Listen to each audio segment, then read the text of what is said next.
Welcome to Guide Guru. We hope this video helps. You start by confirming the essential prerequisites: the exact Poly AI version, a valid API key, and the endpoint you're calling. Once done, gather representative failing queries with timestamps and response samples so you can reproduce the issue reliably. Then enable debug logs and set the log level to verbose to capture headers, payloads, and error stacks. This gets you actionable evidence.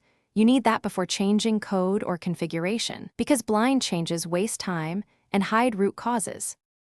Next, trace the full request flow from your client through any proxies to Poly AI and note latency and dropped packets.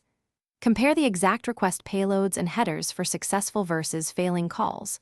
Look for schema mismatches, tokenization issues, encoding errors, or hidden rate limit headers. Then correct the payload or header and adjust retry backoff, concurrency, and request batching to avoid throttle-induced failures. You do this because many search failures are either malformed requests or operational limits, not model bugs. To finish, run regression tests using both synthetic and live queries and monitor the success rate and latency metrics.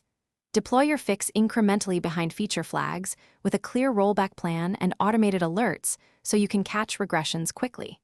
Make sure logs and tracing are retained long enough to correlate incidents. If things go wrong, reproduce the failing call locally with identical headers, payload, and timing. That single step is the key troubleshooting tip because it isolates environmental variables and speeds root cause discovery. Thanks for watching. Consider subscribing if we helped you today.